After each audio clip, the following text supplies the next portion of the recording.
ఫిరాయింపు వ్యవహారంపై ఎమ్మెల్యే కడియం స్పందించారు. ఉప ఎన్నిక అంటూ వస్తే పోటీ చేసేది తానేనని, గెలిచేది కూడా తానేనని ఎమ్మెల్యే కడియం శ్రీహరి ధీమా వ్యక్తం చేశారు. ఇక స్పీకర్ నిర్ణయం తర్వాతనే తన తదుపరి కార్యాచరణ ప్రకటిస్తామన్నారు.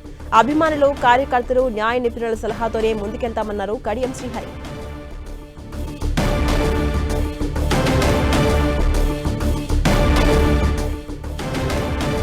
నియోజకవర్గ ప్రజల ఆశీర్వాదం తనకుంది అంటున్న కడియంతో మా ప్రతినిధి కేకే ఫేస్ టు ఫేస్. ఫిరాయింపుల వ్యవహారంలో కడియం తన వ్యూహాన్ని క్లైమాక్స్కి తీసుకొచ్చారా? రాజీనామా అంశం తెరపైకి వస్తున్న నేపథ్యంలో నిజంగానే కడియం శ్రీహరి రాజీనామాకు సిద్ధంగా ఉన్నారా? ఆయన ఏమనుకుంటున్నారు? స్పీకర్ నోటీసుల వ్యవహారంలో ఏం జరగబోతుంది? ఒకసారి కడియం శ్రీహరి గారిని అడిగే తెలుసుకునే ప్రయత్నం చేస్తారు. నిన్న మీరు స్పీకర్ని కలిశారు, అప్పీల్ చేశారు. ఏం అప్పీల్ చేశారు, ఏంటి? ఎమ్మెల్యేల ఫిరాయింపుల కేసుకు సంబంధించి సుప్రీంకోర్టు తీర్పు వెలువరించిన నేపథ్యంలో స్పీకర్ గారు ఈ కేసును కొంచెము స్పీడప్ చేసి నాకు ప్రత్యేకంగా అంటే మిగతా వాళ్ళకు కూడా ఇచ్చారు, నాకు నోటీసు ఇచ్చి 23 నవంబర్ లోపల మీరు వివరణ ఇవ్వాలని చెప్పారు. దానికి నేను నిన్నటి రోజున స్పీకర్ గారిని వారి నివాసంలో కలిసి నాకు మరికొంత సమయం కావాలి, కొంత సమాచారాన్ని సేకరించాలి, లీగల్ ఎక్స్పర్ట్స్తో కూడా మాట్లాడాలని వారికి ఒక రిటర్న్ రిప్రజెంటేషన్ ఇచ్చాను. దానిపైన వారు సానుకూలంగా స్పందించారు, నాకు సమయం ఇస్తా అన్నారు. వారు ఇచ్చే సమయాన్ని బట్టి ఆ గడువు లోపల నా వివరణ స్పీకర్ గారికి సమర్పించడం జరుగుతుంది. సార్, అంటే ఇప్పటికే స్పీకర్ గారు 2 సార్లు మీకు నోటీసులు ఇచ్చారు, మీరు రిప్లై ఇవ్వలేదు. అంటే ఇవ్వకపోవడానికి ప్రత్యేక వ్యూహం, ప్రత్యేక కారణాలు ఏమైనా ఉన్నాయా? ఏంటి లీగల్ ఒపీనియనా? మీరు ఏమనుకోండి, ఎందుకు ఇవ్వలేదు? వివరణ ఇవ్వకపోయటానికి ప్రత్యేకమైన వ్యూహం కానీ కారణాలు కానీ ఏమీ లేవు.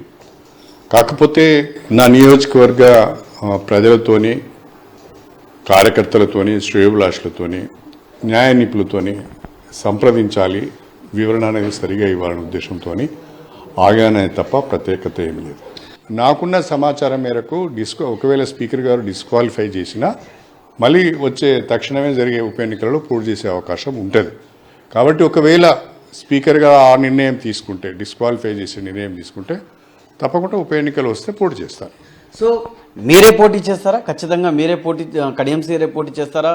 మీకు అంటే ప్రజల నాడి కడియం స్టేషన్ కన్పూర్లో తెలుసు, ప్రజలు మీ వైపు ఉంటారని అనుకుంటున్నారా ఈ టైంలో? నేను గడిచిన 2 సంవత్సరాలుగా కాంగ్రెస్ ప్రభుత్వంతో కలిసి పనిచేస్తున్నాను. ఎన్నడూ లేని విధంగా పెద్ద ఎత్తున నిధులు తీసుకొచ్చాను. 1400 కోట్ల రూపాయలతో పనులు జరుగుతున్నాయి. కాబట్టి గతంలో ఉన్న వారి పనితీరుకు, నా పనితీరుకు, గతంలో జరిగిన అభివృద్ధికి ఇప్పుడు జరిగిన అభివృద్ధిని ప్రజలు బేరీజు వేసుకునే అవకాశం ఉంటుంది. కాబట్టి ఈ 2 సంవత్సరాలు జరుగుతున్న అభివృద్ధి, ప్రగతి తప్పకుండా ప్రజలు స్వాగతిస్తారు. రేపు ఉప ఎన్నికలంటూ కనుక వస్తే మళ్ళీ మధ్యలో వదిలేసి వెళ్ళిపోయాడనే అపవాదుని తెచ్చుకోవడానికి సిద్ధంగా లేను. కాబట్టి మళ్ళీ ఉప ఎన్నికలంటూ వస్తే నేనే పోటీ చేస్తాను. ప్రజలు నన్ను తప్పకుండా ఆశీర్వదిస్తారనే పరిపూర్ణమైన నమ్మకం నాకు ఉంది. మనం ఎక్కడికక్కడికి భయపడి కూర్చుంటే ఏం చేయలేము. సో ఇది ఖచ్చితంగా పొలిటికల్ జర్నీలో ఇబ్బందులు ఎదురైనా కూడా ప్రజల కోసం ఈ జర్నీ తప్పదు.